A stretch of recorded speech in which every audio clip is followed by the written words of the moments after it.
Chapter 20, Electric Circuits. So we've already seen a lot about electric forces, electric fields, along with then electric potential and electric potential energy.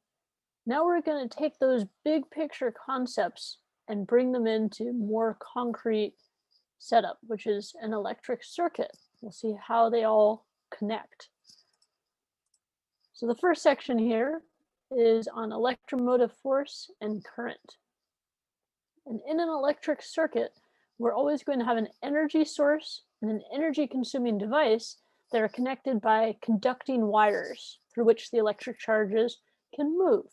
So if you have an MP3 player, if you even recognize this, depending on your age, right? The MP3 player has a battery in it. And the battery provides charge. There's a positive and negative terminal from that battery that then connect through a conducting wire to the player mechanism to give it power. And so the key is that there are charges moving through the wires. An even older example, if you have ever seen a Walkman, these used to be the coolest thing, a CD player that you could carry with you. And this was powered by very visible batteries, right? Some nice AA batteries in there. And those batteries are the energy source that allow charges to move, that create the charge motion that power your device. So within a battery, how does it create energy? Well, there's this chemical reaction that occurs that transfers electrons from one terminal to another terminal. So you can think of it as the chemical reaction allows it to move electrons up in the direction they don't want to go, to stack things up. And we'll see an analogy of this later on. The maximum potential difference, which remember potential difference, our symbol is V, the maximum potential difference across the terminals is called the electromotive force, which is it was called a force because that's originally what it was thought it was. Turns out it's actually a potential. And so this is abbreviated as EMF.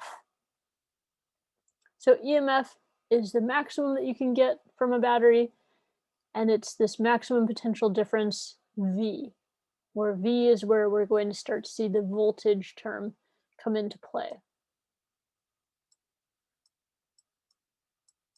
Instead of just the units of volts, we'll start calling that potential difference voltage. And the key is that's the difference between the terminals here. So here's a car battery. There's always a positive terminal and a negative terminal. And the way that we'd represent this on a circuit diagram, if we wanted to draw a picture rather than draw this entire battery, is we draw just a simple wire coming in on one side with a longer bar and then a shorter bar and a wire going out the other side. And the longer bar is the positive terminal and the shorter bar is the negative terminal. Another type of battery that you may have seen is, this one's a C battery, I think. But you may have seen it with AA or AAA. Let's see if I have one around here. Yeah. Right? You see these floating around where the top is positive, there's the raised button there, and the bottom is the negative terminal. And this is represented in much the same way. It's still a battery, so there's a long bar for the positive and a shorter bar for the negative. And you can add the plus and the minus just to keep it extra clear for yourself.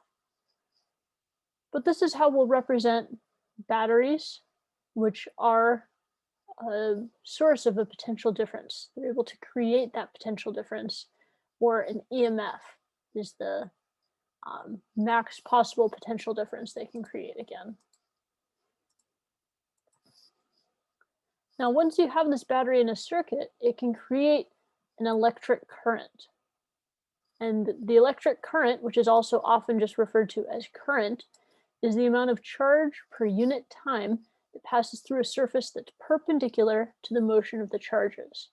So if you picture the charges are floating along, and then we put a surface in between, how much charge does that surface pick up in some time interval?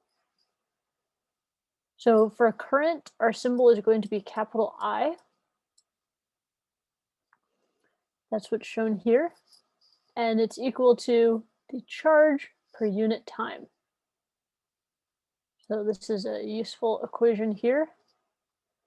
And if we want to take a look at the units, what are our units for charge? You can think of, okay, units for charge, the charge of an electron is negative 1.6 times 10 to the negative 19 coulomb, right? So our units for charge are coulombs. All right. And what about our units for time? Our units for time are going to be seconds, as before. So 1 coulomb per second is our unit for current, and it pops up so often that rather than writing out coulomb per second all the time, we say that that's equal to a new defined unit, the ampere. And that's written as AMPERE. It's also abbreviated as just amp.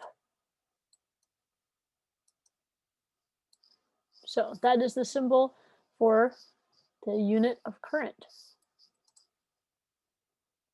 And this tells us basically how much charge we're able to move, right? If you have a large current, it's a lot of charge whizzing by. If you have a small current, there's not very much charge passing by, or relatively not too much. Now, there's a few different types of current.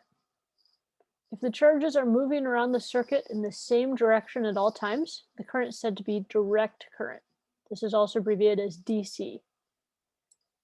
If the charges instead move first one way and then start moving the other way, the current is said to be alternating current because it is alternating the directions. And this is abbreviated as AC. And you may have heard this before with electric wiring setups. If something, or like a guitar amp, if something is DC or AC or AC-DC, right? That's all this is referring to, is the current. And we'll get a little more into alternating current in a later section. For now, let's take a look at an example with a pocket calculator, right? So this could be like your own calculator that you have, just something sitting around. And we could figure out, okay, the current in the 3-volt battery of a pocket calculator is 0.17 milliamps. In 1 hour of operation, how much charge flows in the circuit? And B, how much energy does the battery deliver to the calculator circuit? Right, so first, let's figure out what we know here. We could also draw it, but that's a little hard because we haven't seen all the symbols yet. So we'll wait on drawing it, though that is a good strategy to use. But we know we have a battery in a calculator, so it's a battery attached to some other things. So what else do we know here? Well, we know this 3 volts. What is that going to correspond to? That's going to be since it says it's for the battery, that's going to be related to our potential difference, or EMF, the voltage. We also have this 0.17 milliamp, and that's going to correspond to the current. That's what it mentioned at the beginning. All right, is there anything else that this problem gives us? There's one other thing packed in here, a number, but it's not immediately obvious because it doesn't look like a number at first. Notice it says 1 hour of operation. What is that telling us? That's telling us the time. So the time is equal to 1 hour. All right, now what are we trying to solve for here? What do we want? A, how much charge flows in the circuit. So what's that asking for? That's asking for an amount of charge, Q or delta Q. You could use either symbol.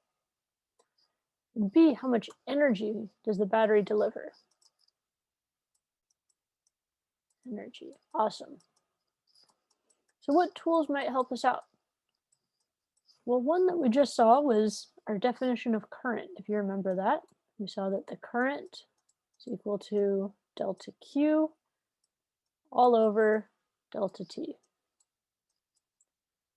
And notice we know our current and we know our time interval, so we can solve for our charge. If we just multiply the delta T across, and we get that our charge, or our change in charge, is equal to the total current multiplied by the time interval. So this looks like a great tool to use. That will help us out with part A at least. What about B? B is asking us how much energy does the battery deliver to the calculator circuit?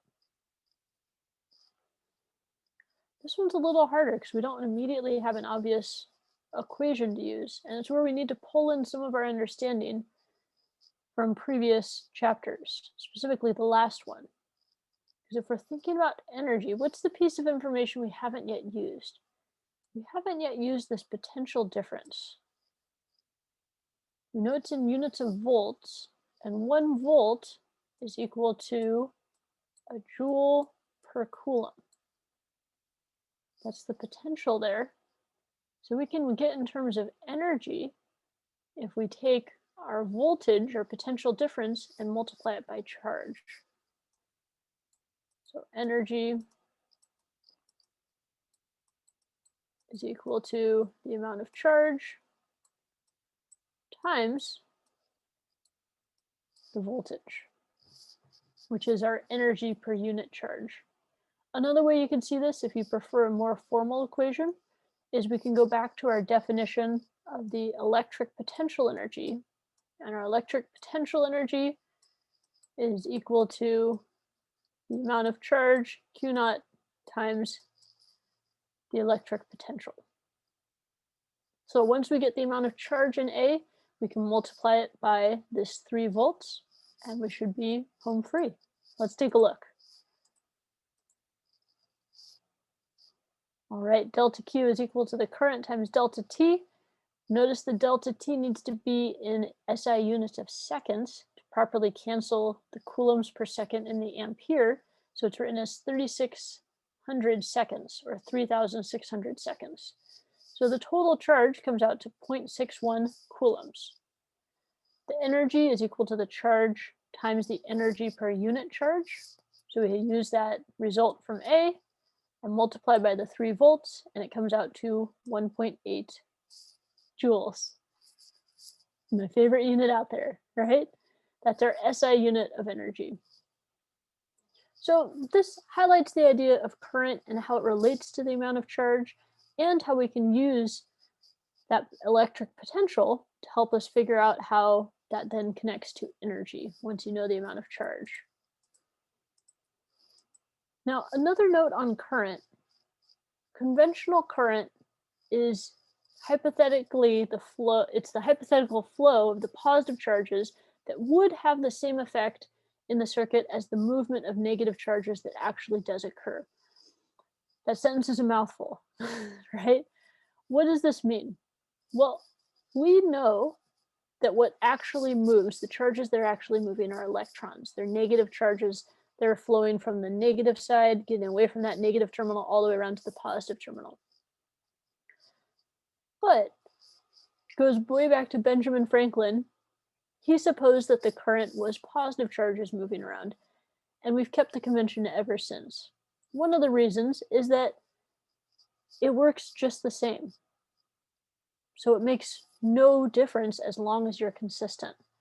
And so it is often easier to stick with this conventional current that there are positive charges supposedly moving around. They're getting away from this positive terminal and trying to work their way around to the negative terminal. So that's what we're going to be working with here. Anytime you see I, that's going to be the conventional current direction from the positive terminal around to the negative terminal. All right, and I mentioned that there was a useful analogy in thinking about this, and that's that of a water pump. The water pump analogy says that our power supply, the battery, is a pump that raises the water up to a higher potential. Once you have water at a higher potential, like up in a water tower, then if you just open the valve or close the switch in a circuit, you're going to get the water to start flowing, and it'll flow very quickly.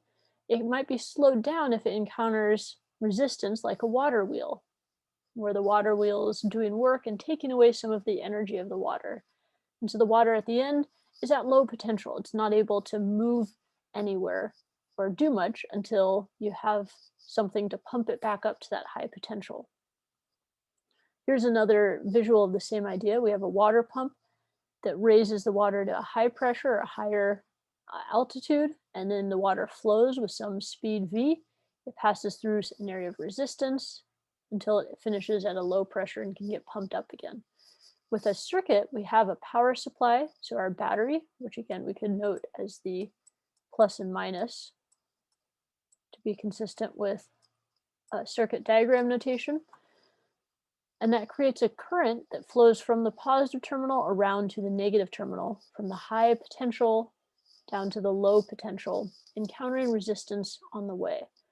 We're going to see in the next video how the current, that potential created by the battery, and the resistance are all related to each other. So this analogy will keep making even more sense. Stick around, you're going to want to see it.